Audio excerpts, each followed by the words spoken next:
காலையிலே கர்த்தரை ஆராதிக்க நமக்கு தேவன் நமக்கு திறமையாக இருந்தார். இந்த மாலை வேளையிலும் ஒரு சிறு கூட்டமாய் அமர்ந்து அவர்களுடைய வார்த்தையை கேட்க தேவன் நம்மை கூட்டி சேர்க்கிறார். இன்றைக்கு உலகில் நடைபெறக்கூடிய சம்பவங்களை எல்லாம் நாம் பார்க்கும்போது நாம் இன்றைக்கு ஆண்டுடைய பாதத்தில் வந்திருப்பது ஒரு நோக்கத்தோடு தான் ஆண்டவர்களை அழைத்து வந்திருக்கு. இன்றைக்கு 21வது நூற்றாண்டிலே நாம் வாழ்ந்து கொண்டிருக்கிறோம். ஆனாலும் கூட இன்றைக்கு அருமையான பாடல்களை பாடினார்கள். பாவத்தின் பலன் நரகம், ஓ பாவி நடுங்கிடாயோ, காணாதவைகளோ நிச்சயம், இயேசு ராஜா வருவார், இன்னும் கொஞ்சம் காலம்தான், மோசலோகம் சேர்ந்துடும் என்று பாடின வரிகளை. அது மாத்திரமல்ல, மனிதன் பறவையை போல வானத்தில் பறக்கக்கூடியவனாக இன்றைக்கு ஏரோப்ளேன் ராக்கெட்டுகள் எல்லாம் பிரயாணம் பண்ணக்கூடிய காலமாக இருக்கிறது. அது மாத்திரமல்ல, 1969 நிலாவிலே அவர்கள் இறங்கி நடந்ததை, நீல் ஆம்ஸ்ட்ராங் அவர்கள் நடந்ததை கூட நாம் பார்க்கிறோம். சமீபத்தில் செப்டம்பர் 10ஆம் தேதி ஸ்பேஸ் எக்ஸ் நிறுவனத்தின் மூலமாக ஜாரட் ஐசக் மேன் என்ற ஒரு மனிதன், தொழிலதிபர், ஒரு பைலட்டோடு அந்த இன்ஜினியரோடு வானத்தில் அவர்கள் டிராகன் என்ற விண்கலத்தில் பிரயாணப்பட்டு 1400 கிலோமீட்டர் தொலைவில் அவர்கள் இருந்தார்கள். 4 நாட்கள் அவர்கள் இருந்தார்கள். 5 நாட்கள் விண்வெளி சுற்றுலா என்று சொன்னார்கள். அங்கே அந்த மனிதன் செலவழித்திருக்கக்கூடிய காரணிகளை நாம் நோக்கி பார்க்கும் போது, அந்த மனிதன் தொழிலதிபராக இருக்கக்கூடிய மனிதன் $55 பில்லியன் கணக்கு போட்டு பார்க்கிறது, கோடிக்கணக்கான ரூபாய்களை செலவு செய்து அவர் பாடவழியில் 15 நிமிடங்கள் நடந்தார்கள் என்று ஒரு செய்தி வருகிறது. 10ஆம் தேதி அவர்கள் வான்வெளிக்கு பிரயாணப்பட்டார்கள் விண்வெளியிலே. அதற்கு பின்னதாக 17ஆம் தேதி இந்த பூமிக்கு அவர்கள் அமெரிக்காவில் அவர்கள் இறங்கினார். ஆனால் ஆண்டவர் சொல்லுகிறார், இன்னும் கொஞ்சம் காலம்தான், மோட்சலோகம் சேர்ந்திடுவோம், இயேசு ராஜா வருவார், இன்னும் கொஞ்சம் காலம்தான், மோட்சலோகம் சேர்ந்திடுவோம் என்று சொல்லுகிறார். ஆம் பிரியமானவர்களே, மோட்சத்திலே ஆண்டவர் வாழக்கூடிய அந்த இடம், அங்கு ரட்சிக்கப்படக்கூடிய ஜனங்கள் அந்த வெளிச்சத்திலே நடப்பார்கள். சூரியனும் சந்திரனும் அங்கு இருக்காது, சமுத்திரம் இருக்காது, மரணம் இருக்காது, துக்கம் இருக்காது, அலறுதல் இருக்காது, கண்ணீர் இருக்காது. தரையானது தங்கமயமான உண்ணினாலே, சுத்த பொன்னினாலே செய்யப்பட்ட அந்த வீதிகளிலே நாம் என்ன செய்வோம்? நடந்து போவோம். ரட்சிக்கப்பட்டவர்கள் மாத்திரம் ஆண்டவர் இயேசு கிறிஸ்துவை தன் வாழ்விலே ஏற்றுக்கொண்டவர்கள். ஆண்டவர் இயேசு இந்த உலகத்துக்கு வந்த நோக்கமே பாவிகளை ரட்சிக்க கிறிஸ்து இயேசு உலகத்திலே வந்தார் என்கிற வார்த்தை உண்மையும் எல்லா உயிருக்கும் பாத்திரமானது. அவர்களின் பிரதான பாவினார் என்று நாம் ஒத்துக்கொள்ளும் போது அவர் நம்முடைய பாவங்களை மன்னிக்கின்றார். அவர் நம்முடைய பாவங்களை மன்னிப்பதற்காகவே அந்த கொல்கத்தாவின் மலையிலே அவர் தம்முடைய ஜீவனை கொடுத்தார், அடக்கம் பண்ணப்பட்டார், வேதவாக்கியங்கள் நிறைவேறத்தக்கதாக மரணத்தை வென்று 3ஆம் நாளில் உயிரோடு இருந்தார். அந்த சத்தியத்தை நாம் என்ன செய்ய வேண்டும்? விசுவாசிக்க வேண்டும். கடந்த முறை நாம் வாசித்து பார்க்கும் போது, ஒரு வாலிபன் நித்திய ஜீவனை நான் எந்த விதத்திலே சுதந்திரித்துக் கொள்ள வேண்டும் என்று சொல்லி அவன் வந்ததை பார்த்தோம். கடந்த 8ஆம் தேதி தான் அதை தியானிக்க கர்த்தர் உதவி செய்தார். இன்றைக்கு கூட கோட்டையும் குப்பையும் மேடாகுமே, எரிகோ போன்ற சூழ்நிலைகள் வந்தாலும் துதிக்கும் வேலையிலே என்று நாம் பாடினோம். எருசலேமிலிருந்து எரிகோவுக்கு கடந்து சென்ற ஒரு மனிதனை குறித்து தான் இன்றைக்கு வாசிக்க போகிறது. அதை வாசிப்போமா? லூக்கா எழுதின சுவிசேஷ புத்தகத்தில் 10ஆம் அதிகாரம் 25 37 வரைக்கும் வாசிக்கலாம்.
ஆண்டவர் இந்த பூமியிலே பார்த்த நாட்களில் நியாயசாஸ்திரி அவரை சோதிக்கும்படியாக நித்திய ஜீவனை சுதந்திரத்துக் கொள்வதற்கு நான் என்ன செய்ய வேண்டும் என்று நியாயசாஸ்திரி என்பவர்கள் அவர்கள் மோசே 5 ஆகமங்களை எழுதி வைத்திருக்கிறார். ஆதியாகமம், யாத்ராகமம், லேவியராகமம், என்னாகமம், உபாகமம் என்ற 5 ஆகமங்களை எழுதி வைத்திருக்கிறார். ஆண்டவர் மோசேக்கு சினாய் மலையில தான் அந்த 10 கட்டளைகளையும் அவருக்கு கொடுக்கக்கூடியவராக இருந்தார். அதையெல்லாம் அவர்கள் என்ன செய்வார்கள் என்றால் எழுதி பிரதி எடுத்து இன்னைக்கு ஜெராக்ஸ் எடுப்பது போல அல்ல. அன்றைக்கு அந்த நியாயசாஸ்திரிகள் அதை தன்னுடைய மையினாலே எழுதி அதை என்ன செய்வார்கள், அதை பிரதி எடுத்து மற்றவர்களுக்கு கொடுக்கக்கூடிய காரியமாக இருந்தது. அப்பொழுது அவர்கள் அதில் கற்கக்கூடியவர்களாக கற்பிக்கக்கூடியவர்களாக என்ன செய்வார்கள், அதை கடைபிடிக்கக்கூடியவர்களாக இருப்பார். அப்பொழுதுதான் அவன் என்ன செய்யறான்னா ஆண்டவர்கிட்ட நித்திய ஜீவனை சொல்றது. அப்போ சொல்றாரு, நியாயப்பிரமாணத்துல என்ன வாசித்திருக்கிறார் சொல்லு அப்படிங்கும் போது சொல்றான், உன் தேவனாகிய கட்டிடத்துல உன் முழு இருதயத்தோடும் உன் முழு மேலத்தோடும் உன் முழு ஆத்மாவோடும் உன் முழு சிந்தையோடும் அன்பு வருவாயாக. உன்னிடத்தில் அன்பு காட்டுவது போல பிறரிடத்திலும் அன்பு காட்டுவாயாக என்று சொல்லி ஆண்டவர்கிட்ட அவன் சொல்லக்கூடிய காரியங்களை. அப்பொழுது ஆண்டவர் சொல்லுகிறார், நிதானமாய் உத்தரவு சொன்னாய், நீ என்ன செய், அப்படியே நீ செய், நீ அப்பொழுது நீ பிழைப்பாய் என்று சொன்ன போது அவன் தன்னை நீதிமான் என்று காண்பிக்கும்படியாக எனக்கு பிறன் யார் என்று சொல்லி எனக்கு பிறகு நானும் நீதிமானவர்கள். நம்முடைய நீதிகளெல்லாம் அழுக்கான கந்தைகளாக இருக்கிறது, நாம் மறந்துவிடக்கூடாது. இன்றைக்கு ஆண்டவருடைய பிள்ளைகளாக இருக்கக்கூடிய நம்முடைய வாழ்க்கையில அவர் ரட்சிப்பின் வஸ்திரத்தையும் நீதி என்கின்ற சாலையை நமக்கு தடுத்திருக்கிறார். அதை நாம் ஒருபோதும் என்ன செய்யக்கூடாது, மறந்துவிடக்கூடாது. அப்பொழுது ஆண்டவர் சொல்லுகிறார், எருசலேமிலிருந்து ஒரு மனிதன் எரிகோவுக்கு அவர் பிரயாணப்படுகிறார். எருசலேமிலிருந்து எரிகோ வடக்கே 19 மைல் தொலைவில் இருக்கக்கூடிய ஒரு பட்டணம். அங்கு பேரிச்ச பல மரங்கள் அதிகமாக உள்ள ஒரு பட்டணமாக காணப்பட்டது.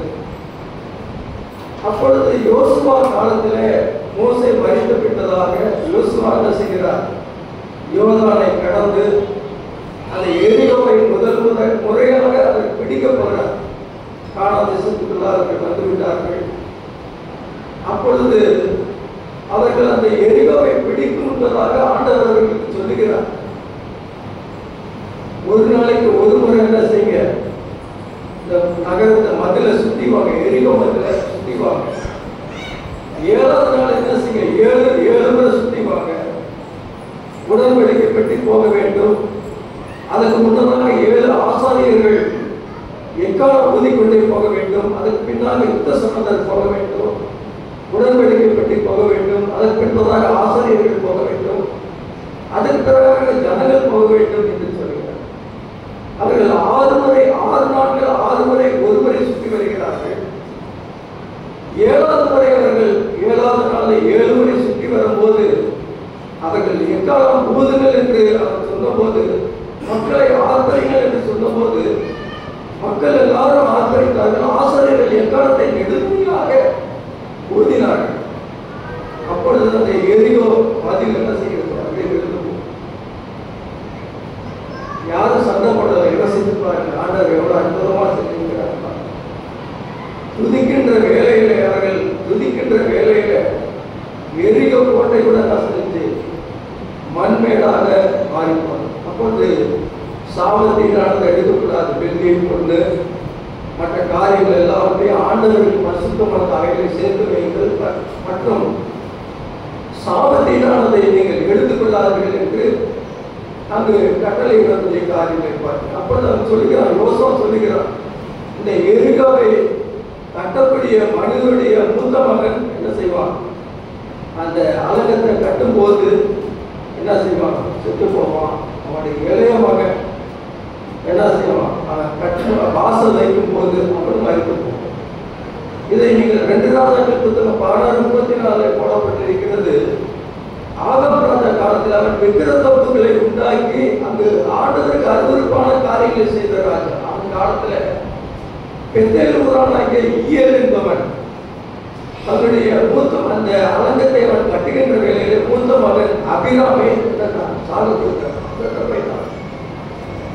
வாசல் வைக்கின்ற வேலையிலே செதுப் என்ற இளைய மகன் என்ன செய்யலாம்? அவனும் சபிக்கப்பட்ட ஒரு மகன். இன்றைக்கு நம்முடைய பூமியை பார்க்கிற எங்கு பார்த்தாலும் அக்கிரமங்கள் நடைபெற்றுக் கொண்டிருக்கிறது. கொலைகள் நடைபெற்றுக் கொண்டிருக்கின்றன. பாலியல் வன்கொடுமைகள் என்ன செய்கிறது? பெருகியிருக்கின்றது. விக்கிர ஆராதனை பெருகியிருக்கிறது. மக்கள் தங்களையே கெடுத்துக் கொண்டிருக்கிறார்கள். அக்கிரமம் மிகுதியானபடியினாலே அன்பு தணிந்து போனபடிய ஒரு காலத்தில் நாம் வாழ்ந்து கொண்டிருக்கிறோம். அதை நாம் என்ன செய்யக்கூடாது? நினைச்சுக்கணும். அன்பு தணிந்து போச்சுன்னா அக்கிரமம் மிகுதியா போயிடுச்சு. ஓரின சேர்க்கைகள் இவையெல்லாம் இன்றைக்கு நடந்து கொண்டுதான் இருக்கிறது. அப்படிப்பட்ட நிலைமையில அந்த எரிகோவில் அந்த மனிதன் என்ன செய்கிறார்? எருசலேம் சமாதானத்தின் பட்டணம்.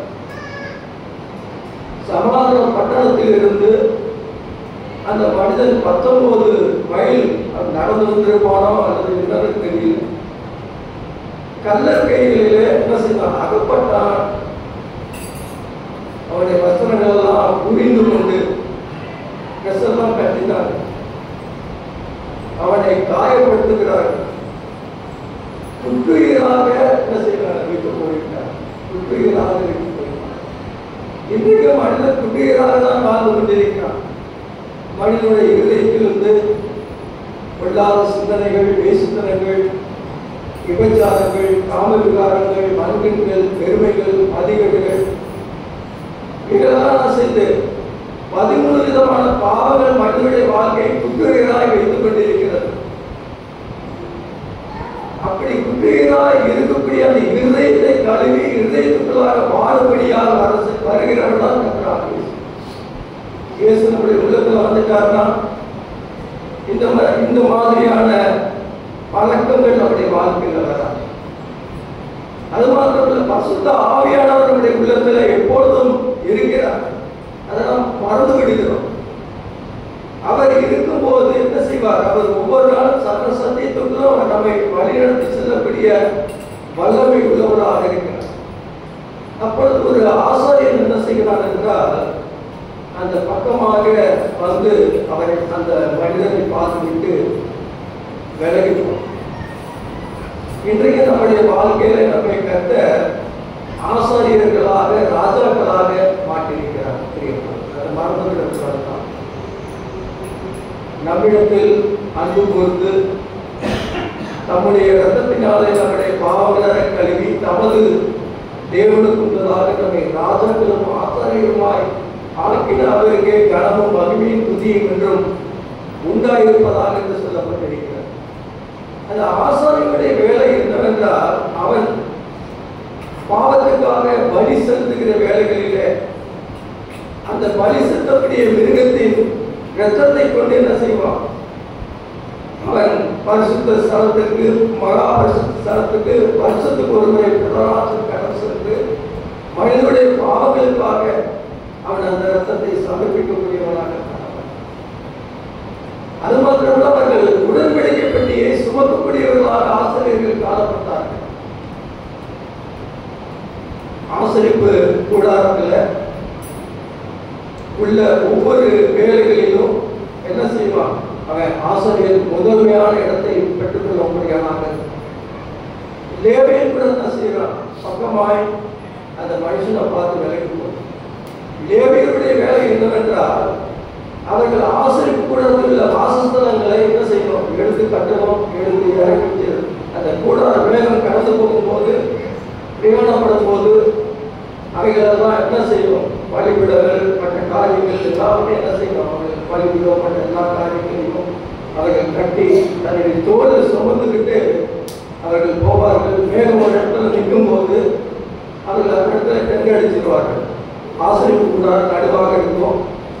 சுற்றிலுமாக பாளையத்தை சுற்றிலுமாக 12 கோத்திரத்தார் என்ன செய்வார்கள்? அங்கு இருப்பார். அதுல அந்த ஆசிரியப்பு கூடாரத்தை சுற்றிலுமாக லேவியர்கள் காவல் காக்கக்கூடியவர்களாக இருப்பார். நம்முடைய வாழ்க்கையிலும் கூட, நம்முடைய சபை வாழ்க்கையில அவரவருக்கு கொடுக்கப்பட்ட வேலைகளை நாம் செய்யும் போது தேவனுடைய நாம் என்ன செய்யும்? மகிமைப்படக்கூடியதாக. அப்பொழுது அந்த வழியாக வந்த சமாரியன், மூணாவது ஒரு மனுஷன் வருகிறார். அந்த சமாரியன், நல்ல சமாரியனின் கதை என்று இந்த சின்ன பிள்ளைகளுக்கெல்லாம் சண்டே கிளாஸ்ல சொல்லி கொடுப்பான். நான் கூட சொல்லியிருக்கேன், சண்டே கிளாஸ் ஆசிரியராக இருந்த காலத்துல இந்த கதைகளை சின்ன பிள்ளைகளுக்கு சண்டே ஸ்கூல்ல வரக்கூடிய பிள்ளைகளுக்கு சொல்லி கொடுக்கக்கூடியவர்களாக இருந்திருக்கேன். அப்பொழுது அந்த சமாரியன் என்ன செய்கிறான் என்றால், அந்த மனிதனை கண்டு மனதுருக்கிறான். மனதுருக்கிறது மாத்திரமில்ல, கிட்ட வருகிறான், பக்கத்துக்கு போறான். ரத்தத்தை கண்டா பயந்துருவாங்க. சில ஆட்களை பார்த்தா ரத்தத்தை உயிர் போகக்கூடிய ஒரு சூழ்நிலை. ரத்தத்தை கண்டா மக்கள் என்ன செய்வாங்க? பயந்துருவாங்க. சில ஆட்கள் பயந்துருவாங்க, அவங்களே பயப்பட்டு கொடுத்துருவாங்க. கிட்ட வந்து தன்னிடத்தில் கொண்டு வந்த திராட்சரசத்தையும் எண்ணெயும் என்ன செய்யறான்? பார்க்கிறான். காயங்களில பார்த்து அந்த கட்டுறான். காயங்களை கட்டுறான். காயங்களை கட்டுறது மாத்திரமல்ல, அவனுடைய வாழ்க்கையில தான் கொண்டு வந்திருக்கக்கூடிய சுய வாகனம். அந்த காலத்துல குதிரையில போயிருக்க மாட்டான். ஏன்னா சமாரியனை பார்க்கும் போது அவன் குதிரையில போயிருக்க நிலவில் இருக்க ஒரு கழுதையில போயிருப்பார். அந்த கழுதையில அவனை என்ன செய்ய ஏற்றிக்கொண்டு சத்திரத்துக்கு போய் அவனை பராமரித்தார். சத்திரத்துக்கு போய் என்ன செய்யணும்? பராமரிக்க. அப்புறம் மறுநாளிலே அவன் என்ன செய்யறான்? சத்திரக்காரனை பார்த்து அவங்களுக்கு 2 பணம் கொடுக்குறாங்க, வச்சுக்கோங்க, நான் திரும்பி வரும்போது எனக்கு அதிகமா செலவாயிடுச்சுன்னா நான் வந்து திரும்ப கொடுப்பேன் என்று நான் சொன்னேன். இதை நினைத்து பார்க்கும் போது ஆண்டவர் சொன்ன வார்த்தை நினைத்து பார்க்க வேண்டியது. உங்கள் இருதயம் கலங்காதிருப்பதாக, தேவனிடத்தில் விசுவாசமாயிருங்கள், என்னிடத்தில் விசுவாசமாயிருங்கள். என் பிதாவின் வீட்டில் அநேக வாசஸ்தலங்கள் உண்டு. அப்படி இல்லாதிருந்தால் நான் உங்களுக்கு சொல்லியிருப்பேனே, நான் உங்களுக்காக ஒரு ஸ்தலத்தை ஆயத்தப்படுத்த பின்பதாய் மறுபடியும் வந்து உங்களை அழைத்து செல்லுவேன் என்று சொல்லியிருக்கேன். நானே வழியும் சத்தியமும் ஜீவனுமாயிருக்கிறேன். என்னை இல்லாமல் ஒருவரும் பிதாவிடத்தில் வாராது என்று அவர் சொல்லியிருக்கிறார். பரலோகத்துக்கு போகக்கூடிய வழி அவர்தான், சத்தியம் வழி அவர்தான், சத்தியம் அவர்தான், உண்மை அவர்தான், நித்திய வாழ்வை கொடுக்கிறவரும் அவர்தான். அப்படிப்பட்ட நிலைமையில அவன் என்ன செய்யறான்? அப்ப கேட்கிறாரு, சமாரியர்களை குறித்து நாம் வாசித்து பார்க்கும்போது இஸ்ரவேல் ஜனங்களும் அசிரியர்களும் சேர்ந்து கலப்பின ஒரு ஜாதி தான் சமாரியர்கள். யூதர்கள் என்ன செய்வார்கள்? யூதர்களுக்கும் சமாரியர்களுக்கும் என்ன செய்வாங்க? என்ன பார்த்த பிடிக்காது, அற்பமா அனுவாங்க. அவங்க கலப்பின ஜாதி தானே. அற்பமா யாரையும் என்ன செய்யக்கூடாது, யாரையும் அற்பமா நினைக்கக்கூடாது. யூதர்கள் சமாரியர்கள் என்ன செய்வார்கள்? அற்பமாக நினைப்பார். ஆனால் ஆண்டவர் என்ன செய்யறாரு? சமாரிய ஸ்திரீகிட்ட தான் போய் என்ன சொல்றாரு? அவருக்கு ஆண்டவருடைய எனக்கு தாகத்துக்கு தாய் என்று சொல்லி கேட்டு, அதற்கு பிறகு அவருடைய உள்ள நிலைமைகள் எல்லாம் சொல்லி, அதுக்கு பிறகு அவள் கிறிஸ்துதானம் வந்து பாருங்கள் என்று சொன்ன போது அந்த சமாரிய நாட்டுக்குள்ள ஒவ்வொருவரும் ஆண்டவரை உலகரட்சகர் என்று அறிந்துவிட்டார். சமாரிய ஸ்திரியை மூலமாக சமாரியர்கள் என்ன செய்கிறார்கள்? ஆண்டவர் இயேசுவை அறிந்துவிட்டார். ஆண்டவர் இந்த உலகத்துல வாழ்ந்த போது ஆவியிலே எளிமை உள்ளவர்கள் பாக்கியவான்கள், பரலோக ராஜ்யம் அவர்களுடையது, துயரப்படுகிறவர்கள் பாக்கியவான்கள், அவர்கள் ஆறுதல் அடைவார்கள், சாத உணவுள்ளவர்கள் பாக்கியவான்கள், அவர்கள் பூமியை சுதந்திரத்துக் கொள்வார்கள், இரக்கம் உள்ளவர்கள் பாக்கியவான்கள், அவர்கள் இரக்கம் பெறுவார்கள், இருதயத்திலே சுத்தம் உள்ளவர்கள் பாக்கியவான்கள், அவர்கள் தேவனை தரிசிப்பார்கள் என்று அவர்கள் சொல்லுங்கள். உங்கள் சத்துருக்களை சிநேகியுங்கள், நன்மை செய்யுங்கள், கைமாறுக்காமல் கடன் கொடுங்கள், அப்பொழுது உங்கள் பரலோகத்திலே உங்கள் பலன் மிகுதியாக இருக்கும். நீங்கள் உன்னதமானவருக்கு புத்திரராக இருக்கிறீர்கள். அவர் நன்றி அறியாதவருக்கும் துரோகிகளுக்கு நன்மை செய்கிறாரே. உங்கள் பரமபிதா இரக்கமுள்ளவராய் இருப்பது போல நீங்களும் இரக்கமுள்ளவராய் இருங்கள் என்று ஆண்டவர் சொல்லியிருக்கிறார். லூக்கா 6:35-36 இந்த காரியங்கள் எழுதப்பட்டிருக்கிறது. அது மாத்திரமல்ல, நமக்கு அவர் வாக்கு கொடுத்திருக்கிறார். இறக்க குணம் மனிதனுடைய வாழ்க்கையிலே காணப்படுகிறது. மனதுருக்கம். ஆண்டவர் யாரை கண்டாலும் மனதுருக்குவார். அன்றைக்கு நாயினுடைய விதையுடைய மகன் மறித்து போனதை பார்த்து அந்த விதவையை பார்த்து அழாதே என்று சொல்லி, மனதுருகி அழாதே என்று சொல்லி அந்த வாலிபனை எழுப்பி கொடுத்தார். கிறிஸ்துவை என்ன செய்கிறான்? முழங்கால் படிக்க உனக்கு சுத்தமானால் நீ சுத்தமாக உமால ஆகும். அப்பொழுது ஆண்டவர் சொல்லுகிறார், அவர்கள் மனதுருகி தன்னுடைய கையை தொட்டு அவனை சுத்தமாக்குகிறார். அவர் உலகத்திலே வாழ்ந்தபோது மனமுருக்கம் உள்ளவராக வாழ்ந்தார். கர்த்தர் உருக்கமும் இரக்கமும் மகா தயவும் மிகுந்த கிருபை உள்ள தேவனாக இருக்கிறார். நீடிய சாந்தம் உள்ளவராக இருக்கிறார். அதனால நம்முடைய வாழ்க்கையிலே இரக்கம் உள்ளவர்களாக நாம் என்ன செய்ய வேண்டும்? வாழ வேண்டும், இரக்கம் காட்ட வேண்டும். மக்களுக்கு நாம் ஆண்டவருடைய பிள்ளைகளாக இருக்கிறோம். ஆண்டவர் நம்மை இரக்கத்துக்காகவே நம்ம என்ன செய்கிறார்? அன்றைக்கு மோசேக்கு சினாய் மலையிலே அந்த கற்பனைகளை உள்ள அந்த கற்பனைகளிலே அவர்கள் அதை என்ன செய்கிறார்? கொடுக்கும் போது அந்த யாத்திரா 20 ஆளுகள் போடப்பட்டிருக்கிறது. என்னில் அன்பு கூர்ந்து என் கற்பனைகளை கைகொள்ளுகிறவர்களுக்கோ 1000 தலைமுறைக்கு நான் இரக்கம் செய்கிறவராக இருக்கிறேன் என்று போடப்பட்டது. இரக்கம் செய்கிறவர். அதே வேளையில் முன்னான பகுதியை நீங்க வாசித்து பார்க்கும்போது வானத்திலே மேலேயோ கீழேயோ பூமியின் கீழேயோ தண்ணீரிலோ உண்டான சொல்வது நீ உண்டாக்க வேண்டாம், அவைகளை நமஸ்கரிக்கவும் வேண்டாம், சேவிக்கவும் வேண்டாம் என்று சொல்லிட்டு நான் எரிச்சலுள்ள தேவனாக இருக்கிறேன். நான் பிதாவுடைய அக்கிரமத்தை பிள்ளைகளிடத்திலும் பிள்ளைகளுடைய பிள்ளைகளிடத்திலும் நான் செய்வேன். 3ஆம் 4ஆம் தலைமுறைக்கும் கேட்பேன் என்று சொல்லுகிறார். 3ஆம் 4ஆம் தலைமுறைக்கு விசாரிக்கிறார். அவர் பாவத்தையும் வீழ்தலையும் மன்னிக்கின்ற தேவன். நம்முடைய வாழ்க்கையில் ஆனார். இயேசு கிறிஸ்து என்றாலே தமது ஜனங்களை பாவங்களை நீக்கி நம்மை ரசிக்கிறதற்கு என்று அர்த்தம் புரியமானவர்கள். மீகாவின் புத்தகத்திலே நாம் வாசிக்கின்றோம், மனுஷனே நன்மை இன்னதென்று அவர் உனக்கு அறிவித்திருக்கிறார், நியாயம் செய்து இரக்கத்தை சிநேகித்து கட்டிடத்தில் மனத்தாழ்மையாய் இருப்பதை அல்லாமல் வேறு எண்ணத்தை கர்த்தர் உன்னிடத்தில் கேட்கிறார். மீகாவின் புத்தகத்தில் நியாயம் செய்ய வேண்டும். ஆண்டவர் நியாயத்திற்கு கொடுக்க வரப்போகிறார், பூமிக்கு வரப்போகிறார். ஒரே தரம் மறிப்பதும் பின்பு நியாயத்திற்கு படைப்பதும் மனுஷனுக்கு நியமிக்கப்பட்டிருக்கிறது. ஒரு நாள் எனக்கு எந்த ஒரு மனிதனும் மறிக்க வேண்டும். ஆனால் நாம் எந்த இடத்துக்கு கடந்து செல்ல வேண்டும் என்றுதான் என்ன செய்யணும்? நாம் இன்றைக்கே நாம் என்ன செய்யணும்? முடிவெடுக்க வேண்டும். இன்னைக்கு முடிவெடுத்து நான் எந்த இடத்துக்கு போவேன்? ஆண்டவர் வாழக்கூடிய பரலோகத்துக்கா, அல்லது நான் ஆண்டவர் வைத்திருக்கக்கூடிய நரகம் என்று சொல்லக்கூடிய அந்த அக்னியும் கண்டகம் இருக்கின்ற கடலுக்கா என்பதை நாம் தீர்மானிக்கக்கூடிய நேரமாக இருக்கிறது. இரக்கத்தை சிநேகிக்க வேண்டும், இரக்கத்தை சிநேகிக்க வேண்டும். அது மாத்திரமல்ல, கற்றிடத்துல மனத்தாழ்மையாய் நடத்துகிறது. எனக்கு எல்லாம் தெரியும் என்று ஆண்டவர் சொல்ல முடியும். அவருக்கு யாரும் என்ன செய்ய முடியாது, போதிக்க முடியாது. அவர் நம்மை மண்ணினால உண்டாக்கி இருக்கிறார். மண்ணுக்கு நாம் போக போறோம் நாளைக்கு, அதை மறந்து அதனால அவர் சொல்லுகிறார், நியாய சிந்தை இரக்கத்தை சிநேகித்து கட்டிடத்துல மனத்தாழ்மையாக நட என்று சொல்கிறார். கிருபையும் சத்தியம் உன்னை விட்டு விலகாது இருப்பதாக அவைகளை ஒரு கழுத்திலே கொண்டு உன் இருதயமாகிய பலகையை எதிர்கொள்ளும். அப்பொழுது தேவனுடைய பார்வையிலும் மனுஷனுடைய பார்வையிலும் நீ தயவையும் நற்புத்தியும் பெறுவாய். உன் சுயபுத்தியின் மேல் சாராமல் உன் உள்ளிருதயத்தோடு கட்டடத்தில் நம்பிக்கையாக இருந்து அவரையே நினைத்துக்கொள். அப்பொழுது அவர் உன்னை என்ன செய்வார்? நடத்துவார். உன் வழியில் அவர் நடத்துவார்.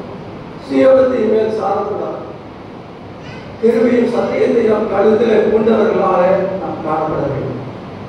தயவுள்ள மனுஷன் தன்னுடைய ஆத்மாவுக்கு நன்மையை தேடிக் கொள்கிறான் என்று போடப்பட்டிருக்கிறது. நீதிபதிகள் 17 கடுறனும் உடலினால் அலைகழிக்கப்படுகிறார் என்று போடப்பட்டிருக்கிறது. புரட்டாட்டமான வாழ்க்கை நம்முடைய வாழ்க்கையில ஒருபோதும் காணப்படக்கூடாது. கண்டிக்கின்ற நேரத்தில் கண்டிக்க வேண்டும், அன்பு செலுத்த நேரத்தில் அன்பு செலுத்த வேண்டும். ஆண்டவரை நாம் என்ன செய்யணும்? ஆண்டவர் சொல்றோம், அந்த நியாயசாஸ்திரை உன் முழு இதயத்தோடும், ஒரு முழு பலத்தோடும், முழு சிந்தையோடும் தேவனிடத்தில் அன்பு கூற. முதலாவது நாம் தேவனிடத்தில் அன்பு கூற வேண்டும். அது நாம் மறந்து கொள்ளக்கூடாது. இரண்டாவது பிறனை நேசிக்க வேண்டும். நம்மை நாம் நேசித்து கொண்டால் ஒன்றும் கிடையாது. பிறனை நேசி, அதை தான் ஆண்டவர் விரும்புகிறார். இன்றைக்கு கூட நம்முடைய வாழ்க்கையில இன்றைக்கு ஆண்டவர் விரும்புவது அந்த நியாயத்தை கேட்டது போல, எனக்கு பிறன் யார் என்று கேட்ட போது ஆண்டவர் கேட்கிறார்.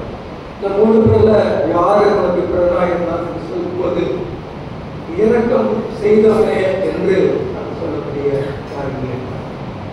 இரக்க குணம் நம்முடைய வாழ்க்கையில காணப்படும், முரட்டாட்ட குணம் காணப்படும். சிலுவையில கூட ஆண்டவரை என்ன செஞ்சிருக்கிறாங்க? எத்தனையோ ராத்து முன்பதாக நிற்கிறார் ஆண்டவர். ஏன் இது உதாரண ஆசைக்கு முன்பதாக நிற்கிறாரு. கண்ணத்துல அரைக்கிறாங்க, கண்களை கட்டுறாங்க, தாடைகளை பிடித்து இருக்கிறாங்க, முதுகுல வாரினால் அடிக்கிறாங்க, சிவப்பான அங்கே ஊத்துறாங்க. அவருடைய கோலில் கையில ஒரு கோலம் கொடுத்து அந்த கோலை எடுத்து அவருடைய தலையில அடிக்கிறாங்க. ஏங்கிறதுக்கெல்லாம் அவர் என்ன? அவர் ஒன்றும் ஒரு குற்றமும் செய்யவில்லையே. நான் கூட சொல்றாரு, அவரிடத்துல நான் ஒரு குற்றமும் காணவில்லை என்று சொல்லுகிறேன். ஆனாலும் என்ன செய்யறார்? அவர்களை பிரியப்படுத்த மனதுள்ளவனாக பரவாசை விடுதலை செய்து ஆண்டவர் இயேசு என்ன செய்யறார்? சிலுவைக்கு ஒப்புக்கொள்கிறார். சிலுவை ஆண்டவர் அந்த கனத்து சிலுவையை சில வீடுகளில் சுமந்து செல்லுகிறத நாம் யோசித்து பார்க்கிறோம். அடித்த அடியில் ஒரு புறம் வேதனை, வலி, காயங்கள். அந்த மனிதன் எப்படி குட்டுகிறாய் அந்த தரையில கிடந்தாலும் அதே போல ஆண்டவர் என்ன செய்யறார்? உடம்பெல்லாம் இரத்த காயங்கள் தான். தலையில ஒரு உள்ளான கீழே வச்சு தலையில அழுத்துறார். அதுலயும் கூட அவர் என்ன செய்யறார்? அந்த எருசலேம் வீதிகளிலே நடந்து சென்று கொல்கத்தாவின் மலையில ஆணிகளால் கடாப்பி 2 கல்லர்கள் நடுவிலே அவர் ஒரு நடுச்சிலுவையில் வானத்திற்கு அவர் சொந்தக்காரர், பூமிக்கு அவர் சொந்தக்காரர் தான். அவர் நடுச்சிலுவையில் நமக்காக நம்முடைய ஜீவனை கொடுத்தார். அதை நாம் மறக்கணும். இறக்கம் இல்லாமல் அவரை அடித்தார்கள், நிந்தித்தார்கள், பேசினார்கள், துப்பினார்கள். ஆனால் அவர் என்ன செய்கிறார்? சிலுவையில் பிதாவேகளுக்கு மன்னியும் தாங்கள் செய்கிறது இன்னதென்று அறியாதிருக்கிறார்களே என்று சொல்லி பிதாவாகிய தேவனிடத்தில் அவர் ஜெபிக்க கொடுக்கிறார். கல்லன் ரசிக்கப்பட்டான். கல்லன் என்ன செய்யறான்? ஒரு கல்லன், நீ உங்களுடைய ராஜ்யத்தில் வரும்போது என்னை நினைத்துக் கொள்ளு என்று சொல்லும் போது, நான் நீ என்னோட கூட நீ பரதேசில இருப்பாய். 100க்கு அதிபதி அவரை நீதிபரன் என்று சொல்லி தேவனுடைய குமாரன் என்று அவர் விசுவாசித்தார். அவர் தம்மை சகித்துக் கொண்டார், எல்லாத்தையும் சகித்துக் கொண்டார். நம்முடைய வாழ்க்கையிலும் கூட அந்த இறக்க குணம் என்ன செய்யணும்? அந்த மனிதனை போல நியாயசாஸ்திரிக்கு சொன்னது போல நாம் இறக்க குணமுள்ளவர்களாக இருப்போம். ஆண்டவர் இயேசுவை ஏற்றுக்கொள்ளாதவர்கள் இருப்பீர்களானால் எனக்காய் நீர் அந்த சிலுவையில் ஜீவனை கொடுத்து ஆண்டவரே என்னுடைய பாவங்களை நீர் மன்னியும், உம்முடைய இரத்தத்தினால் என்னுடைய பாவங்களை கழுவி சுத்திகரியும் என்று சொல்லி நாம் ஒரு பிரார்த்திக்கும் போது, எனக்காக நீர் மரித்து அடக்கம் பண்ணப்பட்டு 3ஆம் நாளில் உயிரோடு எழுந்தீர் என்று விசுவாசிக்கிறாங்க. உம்முடைய பிள்ளையா என்னை மாற்றம் என்று சொல்லி அவரிடத்தில் நாம் ஆண்டவருக்கு நம்முடைய இதயத்தை ஒப்புக்கொள்ளும் போது நம்முடைய உள்ளத்தில் வருகிறது. ஆண்டவர் பணத்தையோ பொண்ணையோ பொருளையோ கேட்கவில்லை. மகனே மகளே, உன் இதயத்தை அடைத்தான். இன்றைக்கு ரச்சினா, இன்றைக்கு அழுகிறேன்னா, இன்றைக்கு இரவு உனக்கு ஜீவன் போனாலும் எங்கே சென்றிடுவாய்? இதெல்லாம் மறந்து விடக்கூடாது. இன்றைக்கு இரவு நான் அறிந்து போவேனா? ஒன்று ஆண்டவர் வாழக்கூடிய அந்த பரலோக நாட்டிலே வாழ்வேனா? நித்திய காலமாய் வாழ்வேனா? அல்லது ஆண்டவரை ஏற்றுக்கொள்ளாதவர்கள் நரகம் என்று சொல்லப்பட்ட அக்கினியின் கண்டகம் என்ற கடலுக்கு நான் செல்வேனா என்பதை வெளிப்படுத்த விசேஷம் 21:8 போடப்பட்டிருக்கிறது. பயப்படுகிறவர்கள், அவிசுவாசிகள், அருவருப்பானவர்கள், கொலைபாதகர்கள், உபச்சாரக்காரர்கள், சூனியக்காரர்கள், பொய்யர் அனைவரும் 2ஆம் மரணமாகிய அக்னியின் கண்டங்களிலே கடலிலே பங்கடைவார்கள். அவங்கெல்லாம் 8 பேர் போடப்பட்டிருக்கிறார். இந்த லிஸ்ட்ல இருக்கிறவங்க என்ன சொல்லுவாங்க? சூனியக்காரர், விக்கிரகாரக்காரர், பொய்ய, பயப்படுகிறவன், அவிசுவாசி, அருவருப்பானவன், கொலைபாதகர், எல்லாரும் என்ன செய்வாங்க? 2ஆம் மரணமாகிய அக்னியின் கண்டங்களிலே கடலுக்கு போவாங்க. சிந்தியுங்கள், ஆண்டவர் உங்களை நேசிக்கின்றார். மண்ணில் பிறந்த மானிடனே, மண்ணுக்கே நீ திரும்புவாய். மண்ணில் பிறந்த மானிடனே, மண்ணுக்கே நீ திரும்புவாய். மரணம் உன்னை நேர்க்கும் போது எங்கே மரணத்தின் பின்னே நடப்பது என்ன என்பதை நீ அறிவாயோ? மரணத்தின் பின்னே நடப்பது என்ன என்பதை நீ அறிவாயோ? ஓ மனிதனே, ஆவியாய் பிறந்த மானிடனே, பாவியாய் நீ மரிக்கின்றாய். பாவியாய் பிறந்த மானிடனே, பாவியாய் நீ மரிக்கின்றாய். இயேசுவை உள்ளத்தில் ஏற்றுக்கொண்டாய், இருந்தே மரணத்தை வென்றிடுவாய். நித்திய ஜீவனை பெற்று விமோசத்தில் என்றென்றும் வாழ்ந்திடுவாய். நித்திய ஜீவனை பெற்று விமோசத்தில் என்றென்றும் வாழ்ந்திடுவாய். ஓ மனிதனே, நீ எங்கே போகின்றாய்? தாயே மலை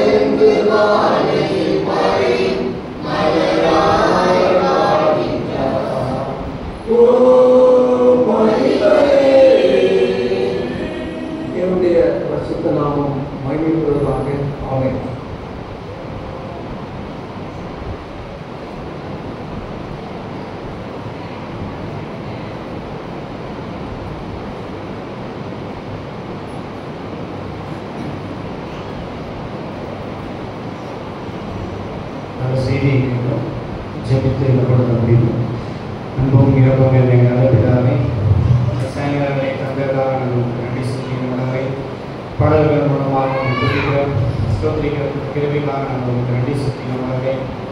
இப்பொழுதும் இந்த செய்தியின் வேலையில் அந்த நியாயசாஸ்திரி கேள்விக்கு மற்றவர்களான இயேசு கிறிஸ்து ஒரு சம்பவத்தின் மூலமாக பதில் செல்வதை நாங்கள் பார்க்கிறோம். சமாரியை பார்க்கிறோம். நல்ல சமாரி அவர் செய்த காரியத்தை நாங்கள் பார்த்தோம். அவர் இறங்குகிறவனாக இருந்தால், அவர் எல்லா வேலைகளையும் செய்கிறவனாக இருந்தார் என்று நாங்கள் பார்க்கிறோம். அப்படியாக விசுவாசியாக இருக்கக்கூடிய நாங்கள் மற்றவர்களை கண்டு நாங்கள் கஷ்டப்படுகிறார்கள் நாங்கள் இறக்கப்பட்டு அவர்களுக்கு செய்யக்கூடியதை நாங்கள் செய்யவும், அவர்கள் கஷ்டத்தில் இருக்கும்பொழுது நாங்கள் அவர்களை தாங்கவும், அப்படியாக காணப்பட நாங்களே உதவி செய்யணும். அதற்காக ரட்சிக்கிறவர்களை ரட்சிக்கப்படாத பிள்ளைகள் இருக்கிறாங்க, அவர்களும் வாழ்க்கையை கேட்டிருக்கிறாங்க. அவர்களும் உங்களை சந்தோஷத்தை ஏற்றுக்கொள்ள உதவி செய்யுங்கிறவரை காலத்தை தந்தபடி இன்றைக்கு ரட்சணை நாளாக இருக்கிறவரை இன்றைக்கு அனுபவிடம் காலமாக இருக்கிறது. இன்று மறிப்பான நாளாக அவர்கள் எங்கு போவார்கள் நாளரை அந்த நிச்சயத்தோடு இந்த இடத்தை விட்டு கடந்து செல்ல நீங்கள் நல்லதை உதவி செய்யணும். அதற்காக ரட்சிக்கிறவரை செய்தி கொடுத்த கணேசங்களை நினைக்கிறோம். இன்னும் அதிகமாக அந்த ரேட்டு பயன்படுத்தினாலே இயேசு கிறிஸ்து நாம் நிறைய எடுக்கிறோம். நீங்கள் ஜீவனுள்ள நல்ல பிதாவே. ஆமென்.